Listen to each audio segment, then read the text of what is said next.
white right-wing extremists are a bigger threat to security in Canada than anything associated with Muslim terrorism. So much, and it's really a pleasure to be here. I'm very grateful to have been invited. It's a bit of a challenge getting in from St. Catharines this morning. I don't mind sharing. So the organizers were having heart attacks. But I'm really glad to be here. So I have 15 minutes, and talking for 15 minutes for an academic is like asking a pig to fly. But I've just pulled out some of the highlights of research and work that we've been doing. I'm on LinkedIn. There's nobody with my name, and so if folks want to follow up for more of the data and so on that I talk about, more than happy to share that. The only thing I want to say about the Diversity Institute is we're pretty big. We have 80 full-time staff. Our executive director is Mohammed Elmi, and we're in the business school. Because we are in the business school, our commitments around equity, diversity, and inclusion, of course, are grounded in human rights and social justice. But our focus, our laser focus, is on how equity, diversity, and inclusion helps organizations be more successful. End of story. And that, if you want the punchline for the talk, that hasn't changed. So it doesn't matter what people say, it doesn't matter what I love this expression, the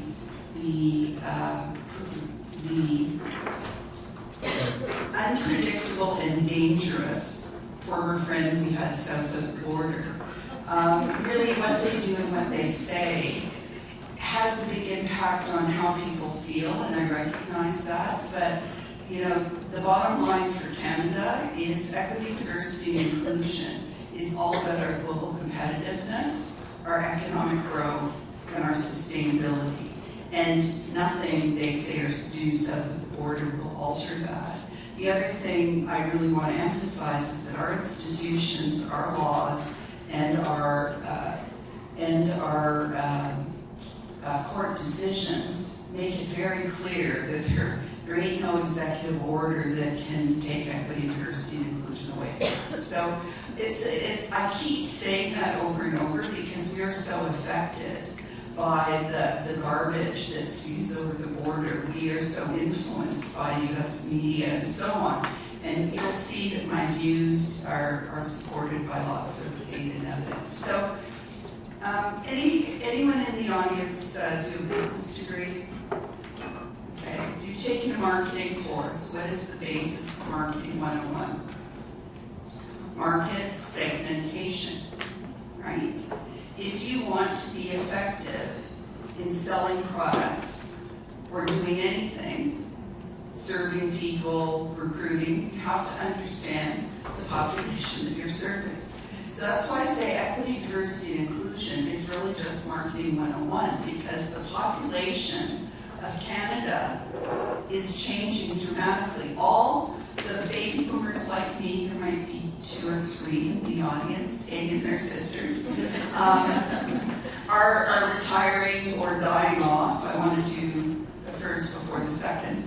And as a result, we're not producing enough babies to offset the retirements. And the evidence is very, very clear. All workforce growth will come through immigration, end of story. And an increasing percentage of immigrants, of course, are racialized, Muslim, and so on. And so that is just our reality. And whether the government says that the level should be this high or this high, the reality is immigration is not only part of Canada's history, it is critical to our future. The other thing is, when we look at the percentage of the population that's racialized, it's increasing as well. It's almost a quarter now.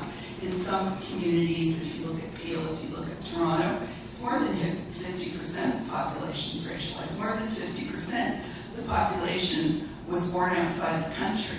So if you're ignoring more than half the population, whether it comes to recruiting staff or developing products and services, you're fishing in a really small pond, right?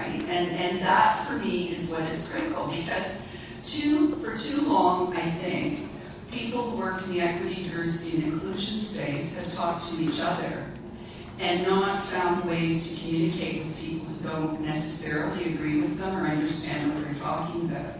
And so by bringing it back to just marketing 101 and basic business principles, you can often reach people who might not actually respond to the pleas that are based on human rights or social justice. It's unfortunate, but from my perspective, trying to shift hearts and minds, you've really got to think about the audience that you're dealing with. When we look at the Muslim population specifically, it's increased dramatically, and as we know, and as we heard, we have to think about intersectional identities. So racialized Muslims versus fair-skinned Muslims have different experiences. We've done studies, for example, on Black Muslims and the impact their identities have on their economic opportunities and so on. Whether people have visible signs of their identity, women who wear hijabs, men whose name is Muhammad, those kinds of things have a big impact. Ethnicity, language, and so on, where you are educated, all those things create a different context. And whether or not you have experience with disability, with mental health, we deal with a lot of refugees, and obviously you've got different kinds of trauma in the community, but that is one of the main kinds of trauma we've dealt with. You have to take into account all of those differences. And even within, as you all know, within people who identify as Muslims, there are significant differences in beliefs, practices, et cetera, So, we've spent a lot of time arguing that you can't just look at racialized people as one category, because the experiences of Black Canadians is really, really different than those who are South Asian or of Chinese descent. And I think as we drill down into the Muslim community, we see lots of differences as well. When we look at the Indigenous community, you have to take a distinctions look. So while we know that there are certain elements that are common, probably across the Muslim community, there are also significant differences in the kinds of experiences that people have, and the gender piece of it is pretty significant. So I said from the outset, it's marketing 101, and we've got lots of data. I won't go into it in detail, but we have lots of data that shows, for example, that there are still labor and skill shortages across the country. In fact, for me, one of the biggest ironies is after the immigration levels were cut, businesses in Quebec decided to sue the federal government for the cuts to temporary foreign workers because of the impact on their ability to carry out their business. And a lot of what my analysis of that whole debacle was essentially you had very committed and deliberate, loud voices who were blaming immigrants for everything. We've done lots of research that shows most of it was nonsense. For example, housing crisis, 10% of housing crisis has anything to do with immigration. There are all sorts of other factors that came into play. But what I believe happened in that period of time is you had very loud voices, you had paid influencers, you had foreign interference, you had crap spilling over the border from the US that was anti-immigrant. You had this stew of hate and misinformation. Because we were going into a federal election, because the Prime Minister was very unpopular, no one was prepared to stand up and say this is BS. And there's really good evidence to support that. It was a vacuum of leadership. It was a vacuum at the political level. They just caved to the social media polling. And it was also a vacuum in terms of business voices, because no one wanted to be aligned with the Liberal Prime Minister they all thought was going to lose, right? And it wasn't until after the immigration levels were cut that businesses were going, what? Where are we going to get the workers? So it's really important, and I'll come back to this, it's really important to understand that the facts are very different than the rhetoric. And we still have labor shortages, we still have skill shortages, we still have lots of, especially small business owners, saying, I can't carry out my work because I don't have the workers to do it. And yet we know that they're not looking at the talent pools that are available. Similarly, I already mentioned, as markets change, so do the opportunities for goods and services. And one of the things for me that is particularly important at this moment in time is the fact that we've lost our former best friends south of the border as trading partners, but immigrants who tend to be more entrepreneurial than Canadian-born folks tend to export more if they own small businesses. They're our competitive advantage globally, right? Because if you want to enter markets, whether it's the Asia-Pacific Free Trade Agreement or the, whatever it's called, the Continental African Free Trade Agreement or the European Free Trade Agreements or the Free Trade Agreements we have with Latin American countries, if you have people with local knowledge and experience, you're going to be more successful. And innovation, there's no question. We see that immigrants are far more likely to start businesses, grow businesses, acquire businesses. They don't take jobs, they create jobs. But that narrative is often lost. And we also know that, as I said, our legal frameworks have not changed. So Canadian companies that backtrack and don't take their obligations under human rights law and so on seriously really are putting their organizations at risk. So we just come back over and over and over to the business case, because it doesn't matter whether it's Starbucks or Rogers Communications or Women's College Hospital or my university or the small businesses all over the place. If you don't understand the changing market, you're going to lose out. At the same time, we know that discrimination is reality. We know that it's based on a whole range of things. This just happens to be an embryonic study that we did.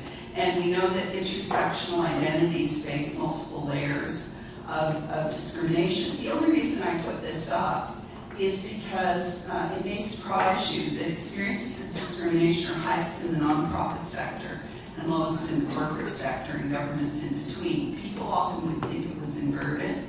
We could talk about why that might be, but I would argue that it has to do with the fact that large corporations in particular have resources to put in place. Many are subject to regulations like employment equity, and nonprofits get a pass. I mean, my university doesn't have to report on who works there or who studies there.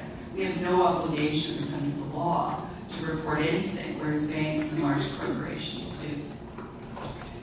We also did a study that looked at anti-Black racism, anti-Indigenous discrimination, Islamophobia, and anti-Semitism 2 years ago. And what came out in that, and I worked on a couple of studies specifically looking at Islamophobia, specifically looking at experiences of Muslim women, is the media has a lot to account for. The media plays a big role in reinforcing certain narratives about different groups. And we've done a lot of research, for example, on anti-Black racism and how the media perpetuates that. And certainly when it comes to Muslims, it's a massive, massive problem in Canada, because whether it's social media, which gets amplified by mainstream media, or whether it's the coverage of international events, we see lots of evidence of discrimination. We also know, and this was something, because I work on gun control, one of the things that I know absolutely is that white right-wing extremists, every CSIS study shows white right-wing extremists, and we saw this with the trucker protests, are a bigger threat to security in Canada than anything associated with Muslim terrorism, even though after 9/11 that sort of had spillover effects. And yet, you see almost no coverage of that. And the fact that the killer at the Quebec Islamic Center was not charged with a hate crime or terrorism, I think is disgraceful. But we see bias in the way institutions operate, we see bias in the way media coverage occurs, and that really reinforces discrimination. We also know that globally there's been rollback of EDI programs. We know that the US has a lot of influence, and never in my lifetime did I think I would see what I'm seeing now. I have, my in-laws are from the former Soviet Union, and they just keep saying, why doesn't anyone see what is happening? This has happened before. But we did see backtracking at high profile both in Canada and the United States, and we saw this, which is one of the scariest things I've seen in my lifetime, which was that rapid shift in attitudes to immigrants. And we've done the research. We can show that it was deliberately cultivated. The investigation, I don't want to sound like a conspiracy theorist, but the investigation into foreign interference that was done in Parliament showed that the foreign paid influencers were deliberately using anti-immigrant tropes and claims to fuel, disseminate hate and division, because it's so easy to do, right? Blame the other. So we have new data that shows that this is starting to correct a bit, but it's something we all have to pay attention to. So how could this happen? How could this happen in my lifetime after more than 30 years of work in the space? Well, there were very deliberate strategies in the US to take over think tanks, to take over the Supreme Court. We're really seeing the result of 20 years of planning in some ways, and the court decisions, both at the federal level and at state levels, had a big impact, you know, striking down affirmative action and so on. And then we got the Orange Man, who used executive orders and the National Guard and the courts and Lord knows what else to kind of reinforce a lot of this stuff. And his anti-immigrant actions and sentiments, I think, legitimized, when you have one of the most powerful men in the world saying things that are disgraceful, it legitimizes things that people may have thought but not dared say out loud. We also see that within organizations, some of the EDI stuff, frankly, was performative. It was checking boxes, it was tokenism, and so on and so forth. So it didn't produce the results that it should have if they were taking it seriously. And at the individual level, you've got people experiencing hard times. They look for people to blame. And that historically is what we see over and over and over again. This first, and I have to wrap up, I'm already over time. This first quote, though, I think is something that's really insightful in the days that we currently live in. And it's this notion that if you want to hunt a bear, you have to think like a bear. And I do think that people working in this space have to think about the people who don't agree with them and how to communicate with them in different ways. And that's why allies are so very important. I was at a table recently, and the guy next to me was talking about gender and women and how important it was to have women in the workplace. He's going to be listened to in a very different way than I would be listened to. And so making sure we have allies who are pushing the arguments is important. Our legislation is strong, our institutions are strong, our commitments are strong, and we have to continually reinforce that Canada is not the US, and we have very clear expectations.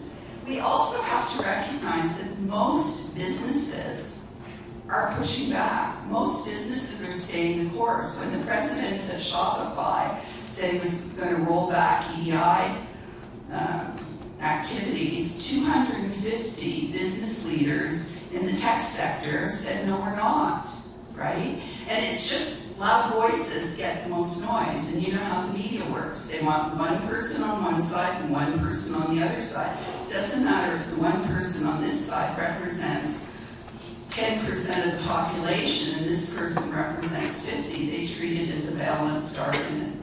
And that's what, this is my gift to you. So we did a survey 5,000 Canadians. 16%, 1/6, said they thought that EDI was mostly a bad thing. 1/6. 54% of Canadians said they thought it was mostly a good thing. Right? And the rest were in the middle. The majority of Canadians have not changed their minds on the importance of multiculturalism, the importance of equity, diversity, and inclusion, the importance of diversity as our strength.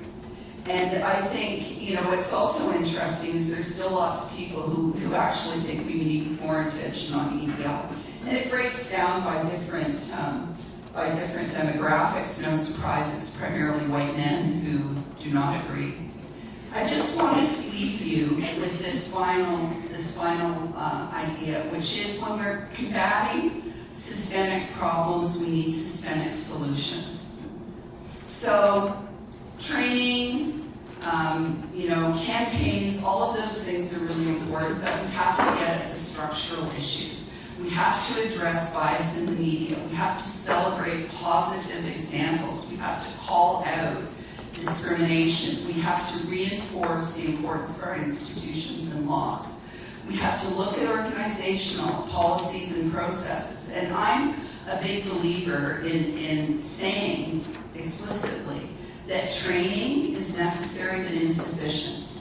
And I say that, some of you may have heard this, so I apologize.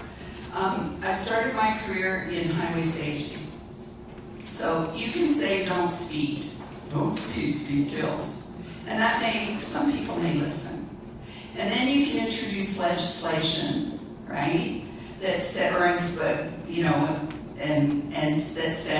if you speed, we'll fine you. And so there are economic disincentives to speed. And then you can strengthen enforcement, which means if you speed and we catch you, and we're going to catch you because we have photo radar, or we have surveillance, or we have whatever, you will pay a price. But what is the most effective way to stop people from speeding? Anyone? Speed bumps. Speed bumps. And what we need to work on as a nation is building the speed bumps into our systems so people don't have choices, so that equity, diversity, and inclusion is baked into everything we do, because it's essential to doing what we do well. So thank you very much. Apologize for being late, and